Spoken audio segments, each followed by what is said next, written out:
Coast to Coast Live coming at you Sunday evening here, 8 o'clock on the East Coast. I am Joey Powell. With me, as always, Sherrell McMillan, Sean Moran, here to talk a little Tar Heels basketball, recruiting, and who knows what else we might get into tonight. Fellas, big weekend for UNC.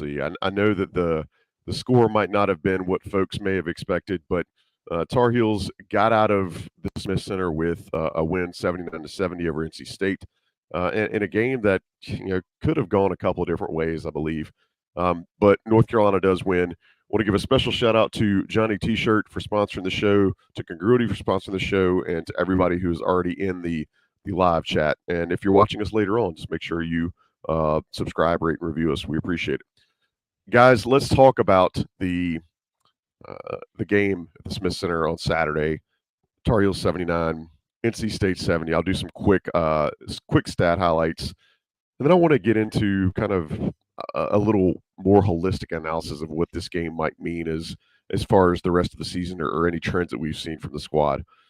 Immediately, first thing that jumps out at me is the Tar Heels had 8 players to score, 9 guys log minutes. Cormac Ryan did foul out, but I think he did a great job defending DJ Horn in the second half. Outside of you thought that DJ Horn was probably going to be the problem for North Carolina, and you go and look, and they also gave up 22 to Jaden Taylor, who's their first guy off the bench, and that's not something that we've seen this North Carolina team allow most of the year. Free throw shooting, I think, was a big thing for the Tar Heels. They made 23 of 27, only allowed NC State to shoot 16 of them. The Heels ended up finishing 47% from the field for the game, 38% from the field, but NC State finished 47% from the field, and at one point that was up almost to 70, I believe, in the first half. So things did kind of level off in the second half. NC State really struggled to get going from the field. I believe they only made 6 field goals in the second half, but just another grinded out effort by this Tar Heels team. Sherrell, I'm going to come to you first. Tar Heels win the game. I think there's plenty of things to be good about. It's their 4th straight win now after dropping 3 out of 5 at one point. But I think there may still be some stuff here that may feel like a bee in a bonnet for old school Carolina fans. I want to come to you and see, how do you feel about North Carolina coming out of that victory on Saturday? Yeah, the first thing is it's the time of year where it doesn't really matter what it looks like. The time for improving and changing and all that stuff is mostly over. There can be, I guess, some incremental change from teams, but at this point, the wonderful saying, excuse me, you kind of are what you are. And I think North Carolina has shown that it does have a propensity to, I don't want to say play down to the level of its competition, but there's certainly times throughout the game where it does do that. Maybe not for the full 40 minutes, but there's certain times where Hubert Davis has said it over and over. Their attention and focus and detail and all those things are lacking. I don't think it's a what we talked about his first 2 years, an energy, effort, or toughness issue. It's more of a focus issue, and um, maybe to some degree, kind of I don't want to say mental toughness, but close to that. Because as we've said on here over and over, it's very very easy to get pumped up after a dunk. It's very hard to fight through a screen or have the right angle over and over and over again. That's what mental toughness is, and I think at times that has been kind of iffy. But then they usually kind of jerk it back to the other side and are able to be tough and close out some of these games, even though it doesn't look pretty. So I think my overall theme would just be like they're winning. I know it doesn't look great. I know there are some glaring red flags, but at this point of the year, it's all about whether you win or not. Sean, I want to ask you a similar question about the game, but I think one of the biggest things that jumped off the film was Hubert Davis's adjustment at halftime on DJ Horn, in a sense that they stopped focusing on the big out of the high pick and roll and started putting more of their emphasis on the guard, which I think held Horn to 4 points in the second half. Was that adjustment the difference of the game, or was this just, I guess, more of a scenario where North Carolina has a more talented team, NC State really doesn't have anything to play for, and Waterfront is level? Maybe probably meet in the middle. I think you knew they were going to have to adjust going into that going into the second half, especially given how they ended the first half. So I think on the guards was a big focus point. Also rotations. They definitely looked a little slow and out of place, which was allowing NC State to get pretty comfortable and confident in the first half. So I think one, making those adjustments early on defensively. Two, I thought offensively, when they got it up to 36-30, that could have been a turning point where, hey, they're gonna blow them out. Obviously, it went the other way, but then to get down 10 early, and then by really uh, the first time out, so 4 minutes, you're pretty much tied back up, and then halfway through, you're up 10. So really a 18, 20 point swing in that quick a time. So I think also was the offense starting to execute, and I know we'll talk about Elliot Cadeau, but as these games get down into crunch time, and especially in March where it's lose and go home, you're gonna have to take him out at times just for rest and maybe fouls in some defensive situations, but you need him in there to get the ball running. And I'm no matter what, I'm always a big believer that a good offense beats a good defense, and UNC can't go long stretches without scoring the ball, and he's really the key to pushing the tempo and getting things done. Sean, what you said is one of the reasons I'm frightened of Kentucky. If I was anyone in the country, like you don't know if you're going to get JV Pernell Sweat Kentucky or you're going to get like Cleveland Cavaliers Kentucky. You just never know. But that's to your point about offense beating defense, and like they're I think the best offensive team in the country, have by far the most talent. But to that point, you were talking about state and kind of regression and stuff. They're not a good shooting team, which is the irony of the whole thing. Entering the game, they were 14th in conference play in an effective field goal percentage, and they were 12th in conference play in 2 point percentage from the field. So they're not a good shooting team, and they have shown that over and over. And so I think the discussion has to be, it's not. I think we've gotten to a point where it's like, oh, they just hit tough shots. Oh, they just hit tough shots. Yeah, Syracuse hit tough shots, but then we said the same thing after Clemson, and we said the same thing after another game. After 6, 7, 8 games, if guys are hitting tough shots, maybe the shots just aren't that tough, or maybe you need to do something to change your philosophy. I don't think it's a philosophy issue with Hubert Davis. I do think it's a what we talked about earlier, those details and everything. But just curious what y'all think about that, because it seems like we're saying the same thing, like, oh, they just hit tough shots, but it's becoming a trend. Like it's not just that other people see the Carolina uniform and go, thermonuclear or anything. I don't think, at least. I feel that's how over the years it has traditionally been, and it was probably that you know 6 to 8 game stretch at the beginning of the ACC where it flipped, and all of a sudden UNC was locking people down, and now it's back. I don't want to say the norm, but their defense is still playing well and better than most people expected. But I think whether it's the guards or just not as you know not as crisp in terms of execution, it's gotten where teams can, I think, if they're moving the ball quickly, UNC and utilizing the pick and roll effectively, they can get UNC out of position and get good looks, and once again get confidence from that. Yeah, last thing, And Joey, what's and I'll let you crazy, go. I watched the Pittsburgh game this morning from, I think it was January 6th or January 7th or something, and I don't know. I was in my mind. I'm like, oh man, they played great defense that game. There's just dudes missing wide open threes. Like Blake Henson had a wide open three go in and out. One of the Frederico, I think, apologies if I'm messing up their name. One of the brothers had a three that just went down.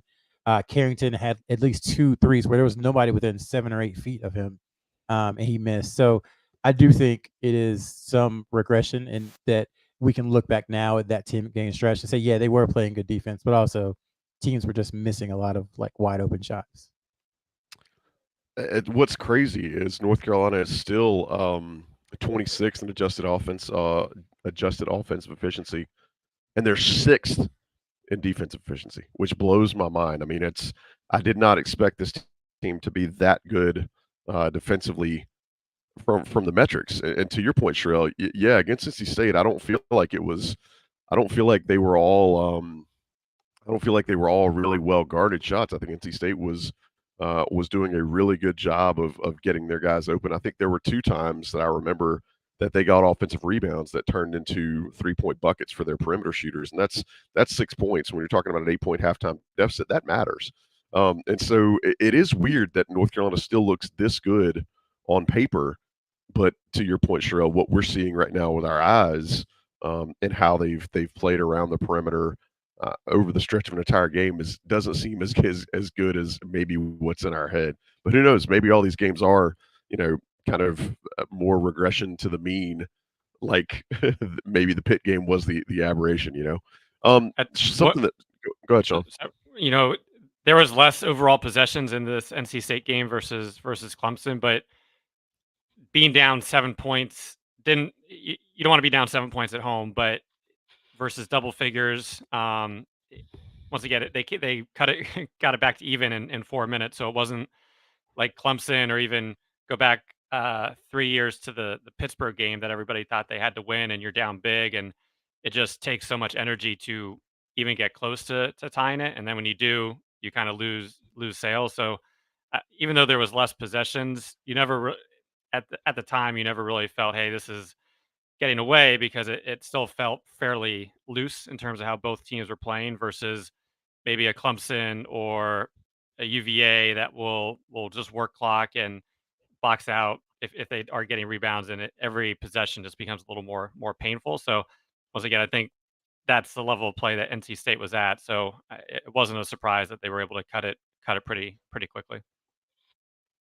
And I think NC State would have loved to have run with North Carolina. I mean, for the most part, they were okay with an up and down tempo, but they just weren't able to convert in the second half. And I think part of that was adjustments, but it also maybe there is something to that.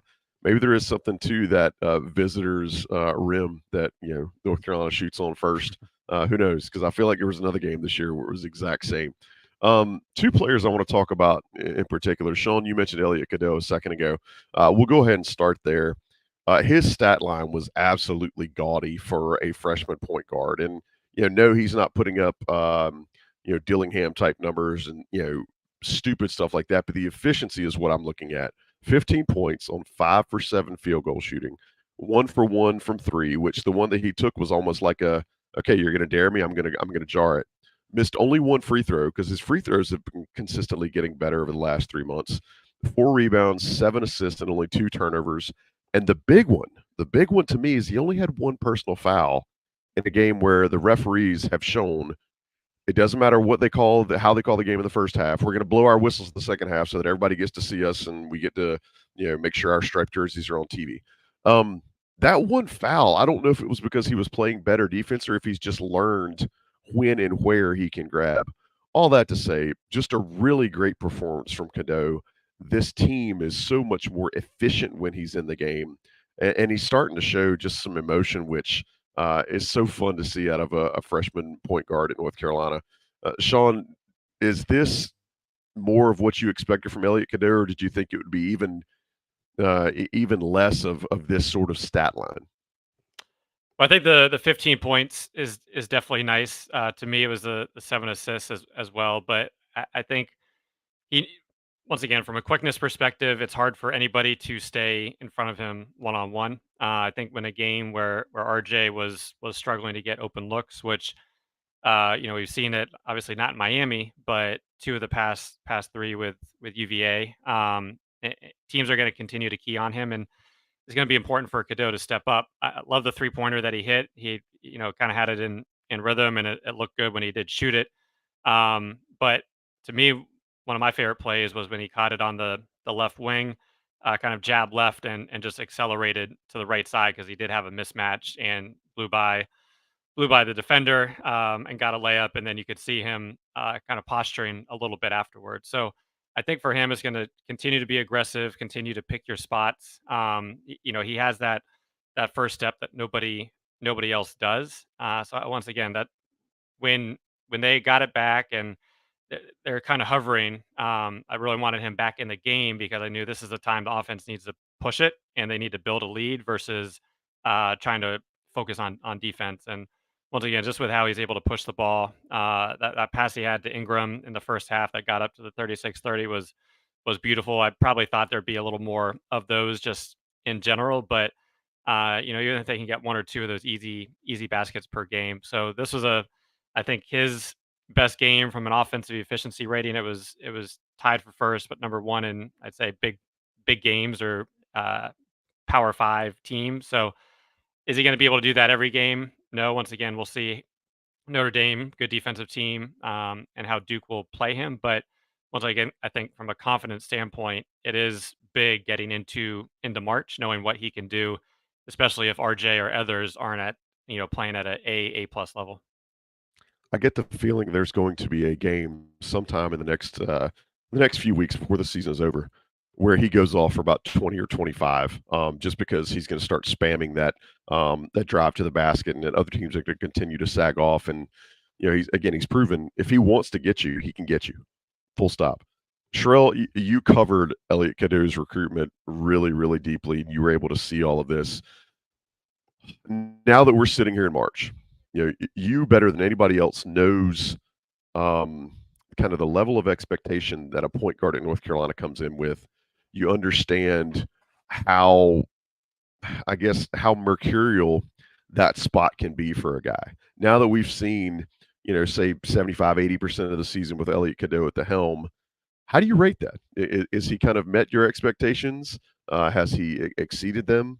Or has it still do you still think it's a TBD with this last quarter of the season remaining? Yeah, I'll say a TBD, only because I think at the beginning, his season has definitely ebbed and flowed. I mean, there were moments earlier in the season. You take Tennessee for example, where you thought, okay, the train is leaving. Get on board now while you still can. But then there were some not so stellar games in between there. During that stretch for January where they won those 10 games. If you go back and look at it, he wasn't particularly great, really during all of January. And then you could slowly start to see things turn around. And the reason I'll say TBD is because he hasn't quite met them, but he's gotten better pretty much since that time, especially on the defensive end. I think if you go back and look at his defensive performance, say in December and January, it's going to look a lot different from some of the tape he's put out in the last 2 weeks. Just much better, moving his feet better, doing a better job of staying in front, and like you said, Joey, now doing a better job of not fouling. Before, yeah, he was good for 3, 4 fouls per game, and he was often sitting and in foul trouble, and that sets off a chain reaction because what happens is RJ Davis has to go on the ball. RJ Davis is by far, obviously, your best scorer. So when he is not freed up to be a scorer, that hurts everything. And then he has to expend more energy to kind of get everybody in the right place, and it's a spiral effect for the entire offense and defense. So now that he's able to stay in games and not have much foul trouble, I think it's helped RJ Davis a ton. And the goal, I think, and the reason that we've all said that Cadeau is the X factor is because he's the only one on the team who can take other players on the team and make what they already do good better. That he's the one person who can take everybody else to the next level. That's why he's so important. And I think we're seeing it, and I'll give it a TBD just because, like you said, I still think there's a Cadeau game coming. I don't know when it's going to be, but I think there's a 18 point, 8 assists, 1 turnover, 4 rebounds, 2 steals type game coming. He's got it in him. Yep. He's been close, so I'll say TBD. The other thing I did wanted to note on him: look at his free throws since the Florida State game. He's 23 of 29 over the last, I think it's 7 games. So another area of improvement. At the beginning of the season, I think he was, in the 50s.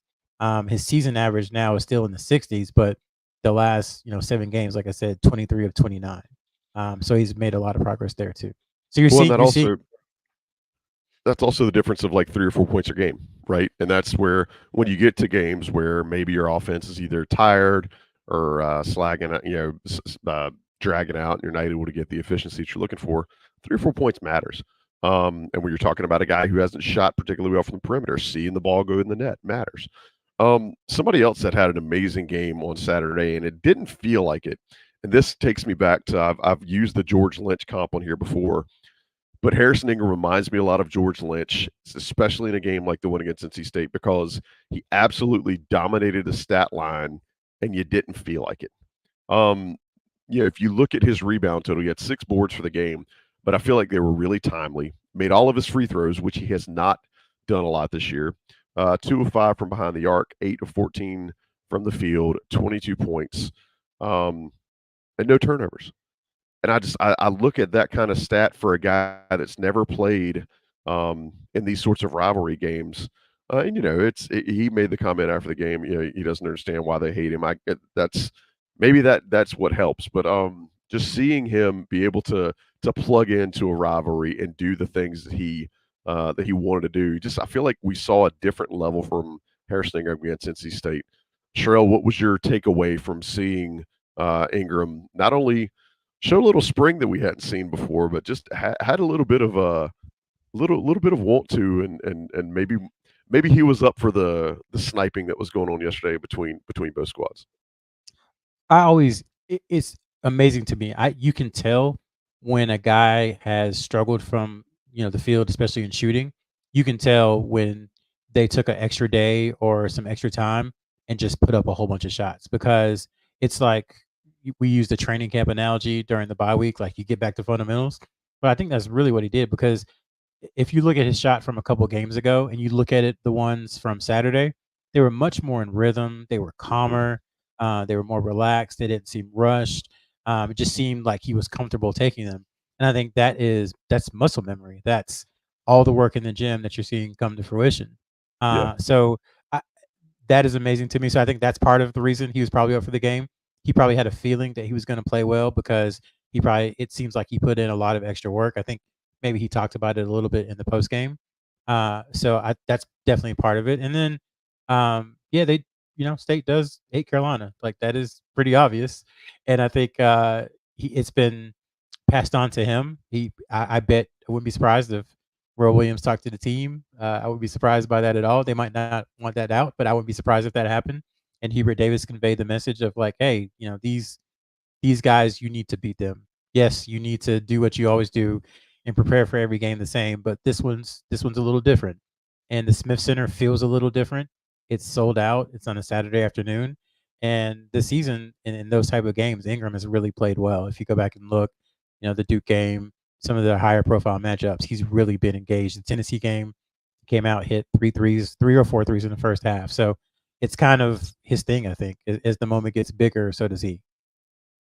And he didn't have a lot of those opportunities when he was out in Palo Alto. I think, I'm not. That's not me besmirching the Stanford program or what was the Pac-12. Just they hadn't had that sort of marquee opportunity that he's had since he's been in Chapel Hill.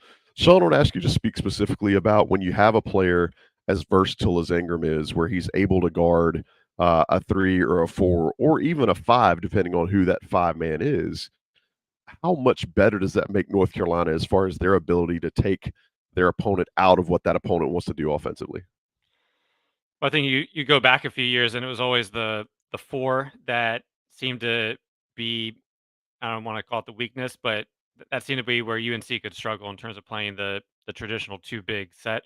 And I think having a guy that can be that hybrid, whether it's the 4-3, 3-4, but even slot up a little bit in certain situations, I think just makes a world of difference, because it doesn't allow matchup problems on the defensive end, but at the same time, you see what he's able to do on the offensive end when he does get some of those mismatches, or when he is able to free himself for a shot. So I think his versatility is huge. As Sherrell was saying, he's come to play in big games, and even when he has struggled, he's come up with timely um, rebound, steal, hit, big shot.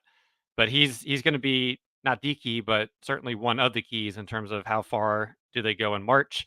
Um, I think you can, with him and Cormac Ryan, when they let it go from three, you can usually tell what's going to happen as soon as they're in the air. In terms of for Ingram, was it rushed, or did he get his base set for Ryan? Did he just take a little bit longer? Did he get good elevation? So the, those two guys are really going to be the keys in terms of everything. But I think for Ingram, I love watching all those replays. He has the biggest smile on his face pretty much every time, which is fun to watch. But you also know that, especially Diarra, because I remember it from the first game, those guys were talking a ton, and I think he also enjoys that aspect of it as well. So, that was probably kind of the perfect game for him playing at home, but also getting a lot from both sides. So, once again, I think if he can be, not expecting them to shoot like that every game, but if he can, I think he needs to be in that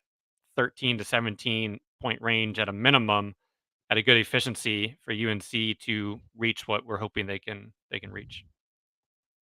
Sitting here thinking about both of the players that we've spent some time on tonight.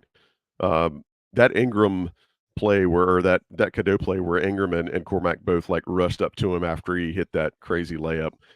Just the looks on their faces, to your point, Sean, was really, really fun to see, because that was three kids who were absolutely just losing themselves in the game, really enjoying being a part of winning and being a part of each other's success. And that's something Hubert Davis has talked about a lot. Y'all, I'm going to ask you to forgive me. I'm still struggling with my voice. I feel a lot better. It turned out that I had COVID-26 this past week, but yeah, that's what's got me sounding like Lou Rawls. But I do feel a little bit better. I appreciate you guys being patient with the voice.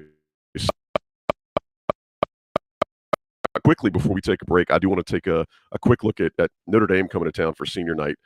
This is a team that I know they have been down all year, but Notre Dame has absolutely found something these last couple of weeks, and I think that Micah Shrewsbury is a good coach. I think that there's a chance they could end up being better than maybe their record shows. But they beat Wake Forest, and that's a Wake Forest team that 2 weeks ago everybody felt like could play their way into the tournament. They beat Clemson yesterday, so I mean this is a team that for whatever reason and however they found it, they're starting to figure some things out. I do realize it is at home and it is senior night and all that stuff, but this Notre Dame team that has won, as I'm looking at it, 1, 2, 3, 4, 5. This is great radio. Five or six. 5 out of the 5. Yeah, 5 out of the last 6, and that's nothing to kind of nod your head about. So I would also point out that maybe a team like that coming in playing free with Burton, having a chance to get the ball in his hands, not exactly something to overlook. Sean, why am I overthinking things here? Well, I just love the fact that Calvin Booth's son is on this team. Man, y'all are old. You mean Nate Laszewski and JJ Starling and Dane Goodwin are all gone? Are they really all gone for real this time? We sure? I mean, that's the other crazy, because I think you get so used to who has been at Notre Dame. Coach Bray had, kind of a certain type of player and some talented teams. Obviously, it fell off last year, but I mean, I think you can look just from an overseas perspective, and the Notre Dame guys always do well if they're not in the NBA. So I think obviously this was a complete readjustment. The team is pretty young; they're starting to figure it out. They're one of the teams that has hurt the ACC in terms of some bad early season losses, a pretty poor ranking. So anytime they are getting wins, it's a bad loss for the opposing teams. But they are playing well. They're young with a lot of freshmen and sophomores, and I think this is a team. They're going to try to play it slow, grind it out, keep it close, and hope to steal something. So I think this is a game, obviously senior night, but I think UNC, they can't get beat by Duke again before and after the game like they did last time. And I think trying to take care of business early, look for Armando down low. This is the type of team that he should have success with if he can be aggressive on the boards. And I think if they're crisp both offensively and defensively, we shouldn't have to worry about it. But we have said that going into the Georgia Tech and other games. So this is a game they need to focus on. It's at home, but Notre Dame with their young players, I think will be good. We'll be back to what they were in no time. But hopefully this time Carolina can take business early and then we can focus on Duke afterwards. Sherrell, I did confirm that Luke Herringody is not walking out of that tunnel on Tuesday night for the Irish. Any thoughts that you might have, Sherrell? Again, I'm a Shrewsbury fan. I think he could do some things there if he gets the time to do it. Just maybe not start Tuesday night. Yeah, I think for North Carolina, it really is just all about their defense, like it always is almost. Just another segment called reading. Conference only numbers. Notre Dame is last in offensive efficiency. They are last in effective field goal percentage. They're last in turnover percentage. They're last in block percentage. They're 14th in 2-point percentage. They're 11th in 3-point percentage, and they don't get to the free throw line a lot. So, But what are they number two in? Yeah, but they're number 2 behind North Carolina in conference only defensive efficiency. So it's just like a situation where they can't let Notre Dame get comfortable. They have to be kind of on 100 from the start, so to speak. All gas, no brakes, like Hubert Davis likes to say, on the defensive end. And if they do that, then everything else should take care of itself. Because Notre Dame's not a team they shouldn't be a team who comes out and hits 8 of 12 from 3 in the first half like the last 2 opponents have. But Carolina has to be a part of that because they are college players, and if you let them get comfortable, especially Burton, then yeah, that could happen. But I think as long as they have attention to detail on the defensive end, then everything else will take care of itself. And I agree with Sean. This is kind of one of those Armando Bacot games where you wouldn't be surprised if he ends up with 23-11 or 23-12, something like that. Just looking at the KenPom numbers, around a 16 point spread. So you would hope, but once again, crazier things have happened. But I think it is, Notre Dame probably had one of the best ACC weeks this past week. I know both games were at home, but beating both Wake and Clemson back to back, that would have to put them probably in a top 5 for just individual weeks that teams have had. So you don't want to look past anybody, as we said, one game at a time with this team, and they've done. Look, I know there's games that we wish they could get back, but at the end of the day, they have 3 losses. Which, if we went back to our preseason predictions, I don't think I had that. Was probably expecting a little bit more, and you can go back to 2019 had 2 losses, but the 2017 and 2016 teams had 4. I think we can argue about the merits of the ACC, but it's still been a heck of a season because for the most part they have been able to go one game at a time. And How this is a crazy chance. I was just gonna say it's a chance for the team to show growth too, Joey. Like, they beat Duke so they lose to Georgia Tech on a Tuesday. They come back, they beat Duke in an emotional game. They come out, as flat as you can possibly be against Clemson, lose that game. They rebound, they go to Miami, they win a tough game there. They come out, I don't want to say flat, but just not as enthusiastic defensively and lose to Syracuse. So this is the same situation where you beat your rival in an emotional game. Now, can you show the maturity and growth from last month and show that you learned from those mistakes and come out to beat a team that you're more talented than and that you should beat at home? Yeah, I think the thing that kind of gets me is you go back and look at and like Sean said this past week, Notre Dame just beat 2 teams that were flirting with the double bye, right? And now we're sitting here discussing it. North Carolina has clinched at least a double bye and at least second place in the league if they win against Notre Dame. They have clinched a double bye, but they'll clinch at least second for the ACC regular season standings. Guys, the only other thing I could think of before Tuesday night is just reminding folks, if you're planning on being in the game, show up early. Remember, this is not the old Roy Williams type senior day where he allows the seniors to speak afterwards. I think they do most of the honoring before the game. That's Hubert Davis's choice. So if you're going to be there, it's a Tuesday night. Go ahead and get your butts in your seats if you're going to go. I just hate for anybody who's listening to the show to miss out on what they expect to see. And we all know that traffic can also be booty on a weekday night going into the Smith Center. One of the things I think was rather impressive about North Carolina's win against NC State was they were consistent in the second half at not letting NC State get what they wanted offensively. What I would have loved to have seen was if North Carolina would have stretched the lead out and allow NC State to go ahead and go to Johnny T-shirt and get some gear, right? If they would have ended the game a little earlier and put it out of reach, NC State could have gotten up to Franklin Street and then gotten back and been able to get their pick of UNC gear. You know, we talked about the baseball digs that are officially available at Johnny T-Shirt. I am not a fan of the March team bench shirts that the teams wear once tournament starts. I think those are trash, basura for our Spanish friends. And not to say anything negative about Johnny T-Shirt, but Johnny T-Shirt has those, right? That's just my opinion. I don't like them, but you may like them. And whether you like things, you know, potato, Johnny T-Shirt's gonna be able to help you out. So go ahead and go to Johnny T-Shirt, see them, get what you need. They will have these shirts in stock soon. If they don't have them already, forgive me for not checking before the show, but they'll take care of you. And just like anything else, they have the very best selection, the very best prices, and the very best customer service that you're going to find. Locally owned, alumni operated, right there on East Franklin Street in Chapel Hill. Go see them. Johnny T-Shirt, we appreciate them. Let the national guys drop their ads in here. We'll come back for the second half of the show. Talk with some other stuff that might be of interest to our viewers and listeners here.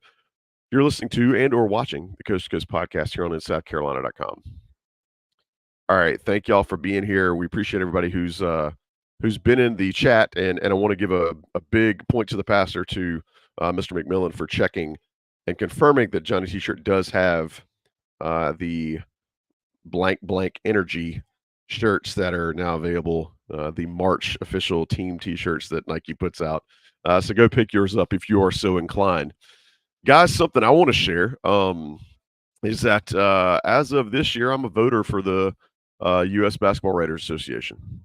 And you're like, hey, Joey, you're not a writer. And I say, nay, you don't have to be a writer. You can just be a member of the media to do so. And luckily, as host of this show here on Inside Carolina, not only do I get to hang out with you fine folks, but I get to vote for the USBWA. So what I thought I would do tonight is share my votes for their 3 All-American teams. And I want to couch this. I figure this would probably be a pretty good discussion for folks in the live chat to tell me how terrible my selections were. You guys can tell me how terrible my selections were, but I do want to couch this and give it some context first. The way the teams are asked, or way they send the ballots to you, are they say, "Hey, select 15." You know, over the course of the year, they'll release like these are our last 40 or so nominees, or 25 or whoever it is, nominees for our U.S. Basketball Writers Association, USBWA, All-American squad. So they sent the ballots out last week, and I did complete mine. So what I'll do is, again, you don't vote for which team you put them on. You just select 15, regardless of position, and they do say you have to pick at least one of them. So I'm going to give you guys my list. They're alphabetical, so bear with me, and I'll allow you guys to shoot holes in it or tell me it's bad or whatever. And I'm just going to read them off. Johnny Broome from Auburn, R.J. Davis from North Carolina, Hunter Dickinson of Kansas, Zach Edey from Purdue, Kyle Filipowski from Duke, if no other reason the fact that he came back from the dead in just a week and was able to perform in 2 games last week. You got to admire that's All-American type comeback material. Dalton Knecht from Tennessee, Tyler Kolek from Marquette, Jaden LeDee from San Diego State, which not a lot of people have heard about. I've seen him twice this year.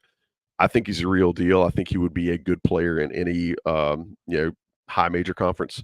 Caleb Love, Tristan Newton from UConn, Antonio Reeves at Kentucky, Hunter Salas, Baylor Shireman, Mark Sears, and Jamal Shed. So I want to throw those out there. And guys, there's a couple I'll share with you that I was struggling with, that whether to leave on or leave off. I didn't put Armando Bacot on it. That hurts my heart. But I do think, I don't know that he's had one of the top 15 years in the league. I think he's been great for this North Carolina team, but statistically, which is usually what you're looking at, I don't think he's there. I think Salas probably makes me feel worse about that, and I'm trying not to live in the moment based on how things went for them against Notre Dame this week. But having seen what he's put together the whole year, I like his game. A lot of the other ones I think are fairly easy. It pained me to put Baylor Shireman on there, and that's some old scar tissue from Creighton, a Creighton game 13 years ago. But I think a lot of the other ones are pretty easy as far as they're a top 15 player. I struggled with not including LJ Cryer from Houston. I think he's a strong player. I think he's probably one of the better defensive players in the year, in my opinion. And Janelle Davis from Florida Atlantic. I don't know that he's had the season that he had last year, but anyway, that's my 15 guys. Who did I leave off? Who did I omit? Who's scratching your head? I'm already see some folks in the chat giving me some grief. So love it, love the engagement. Sherrell, I'll go to you first. What did I butcher? I think Darren Holmes from Dayton probably merits consideration. I mean, the thing with all these lists is that I'm not gonna really get on anybody for like putting somebody on there who they think should be on there, as long as the position is defensible.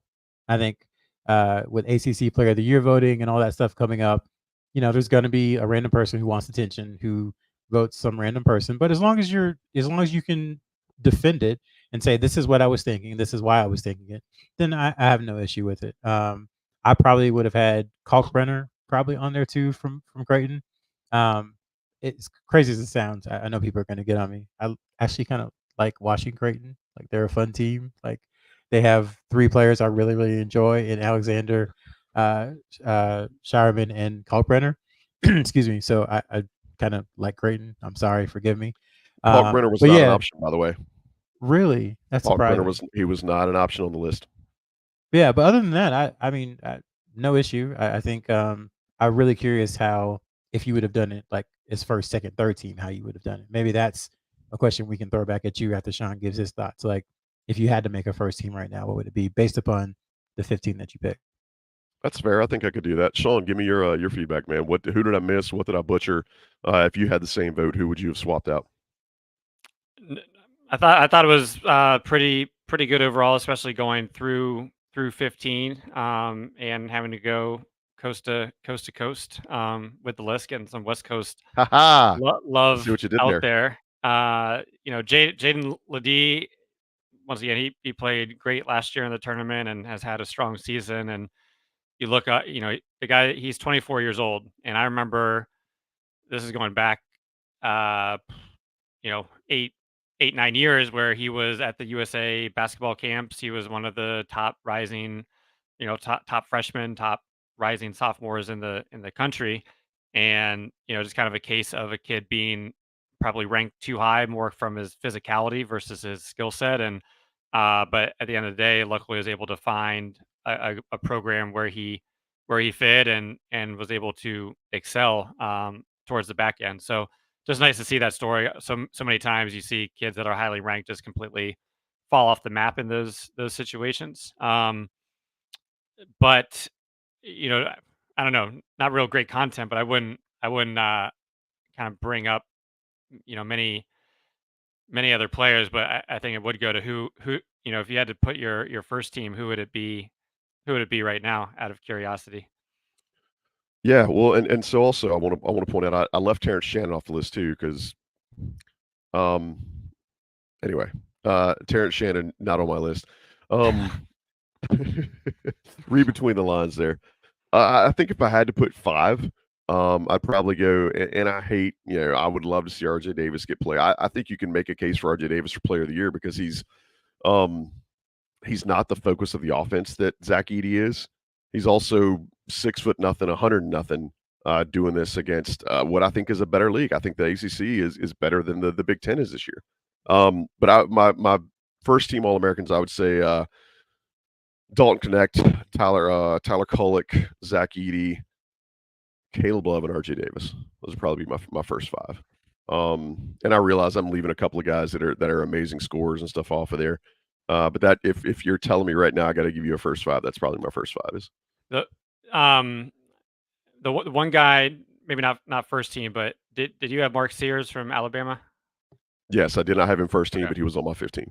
All right, he was the one guy that I didn't think I heard, but with what he's been doing lately, and just on a side note, I mean, even watching there's a lot of good basketball yesterday, but the Alabama there was Tennessee game, you look at all those top players, and they all are up transfers that came from low major to mid major schools in the last 2 years, and those are the best guys in some of the top SEC teams. So, like, man, Dalton Connect, like that conference and his team last year, so bad, like awful.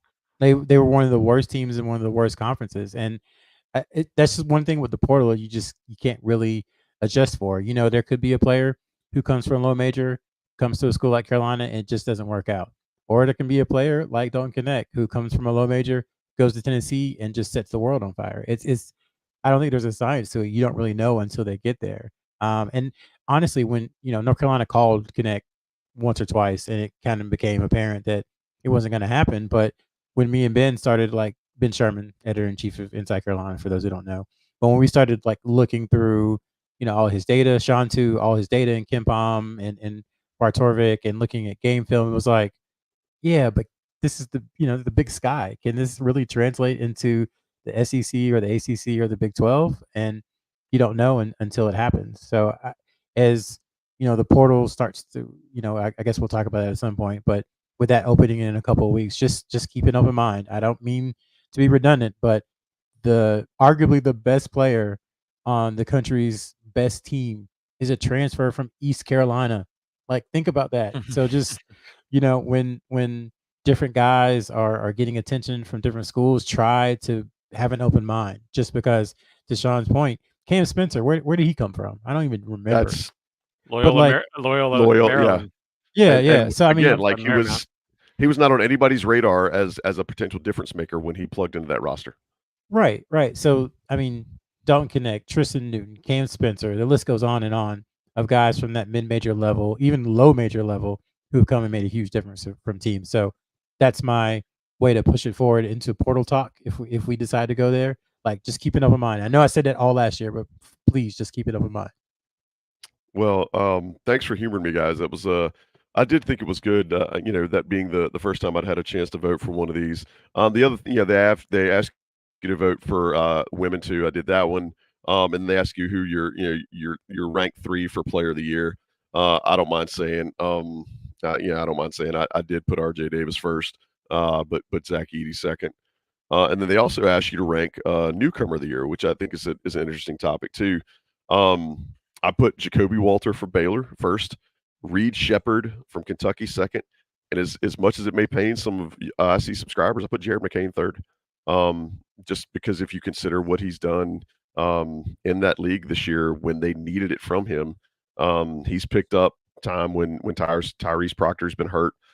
He's been very steady. I mean, he scored 35 or whatever it was at Florida State a couple of weeks ago.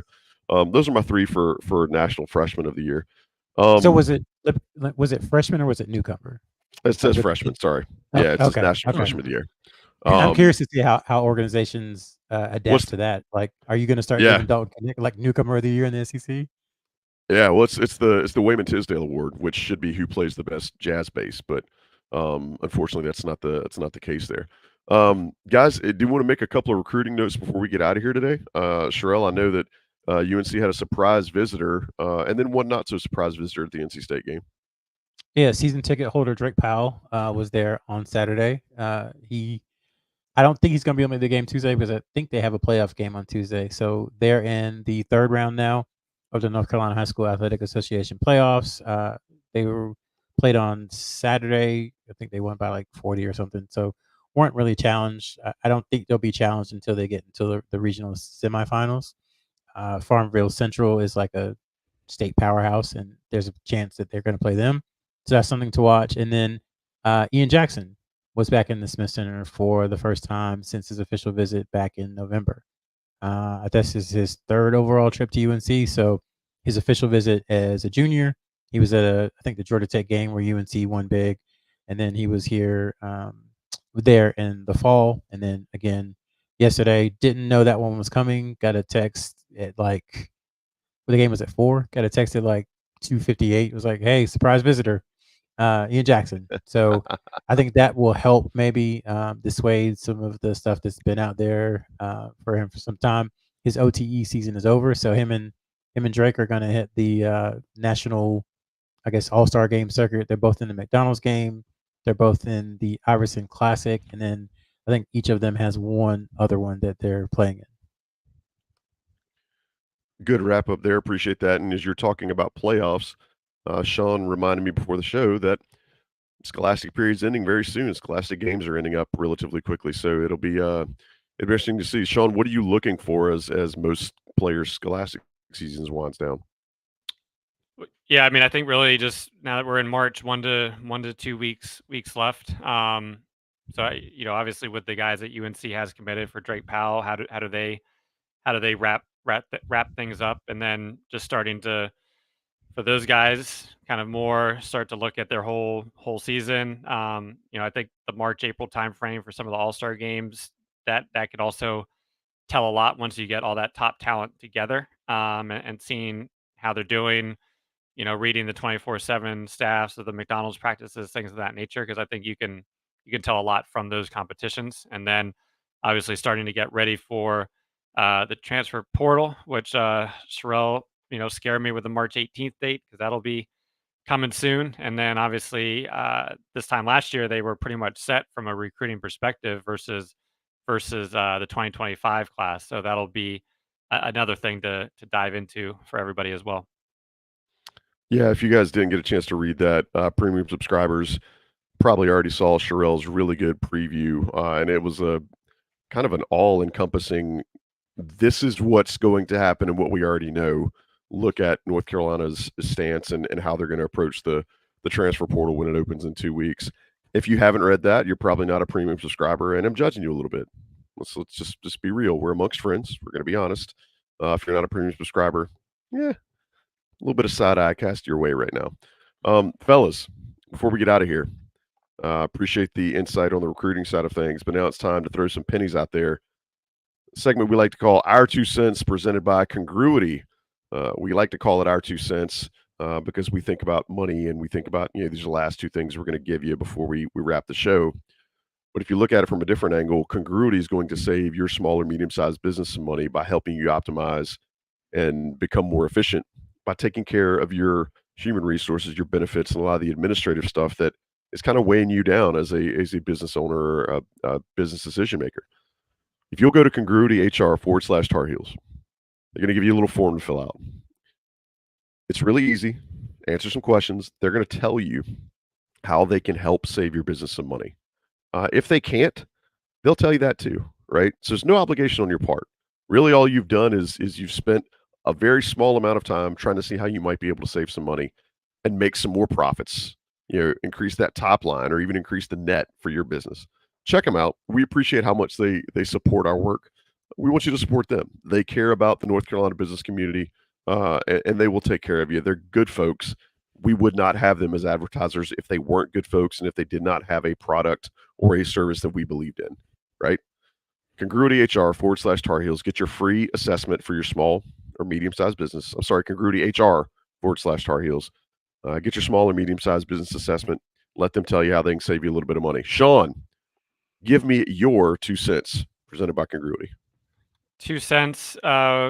We covered Notre Dame, so we'll jump ahead to the weekend game. Last time Seth Trimble scored in double figures, it was the game at home against Duke.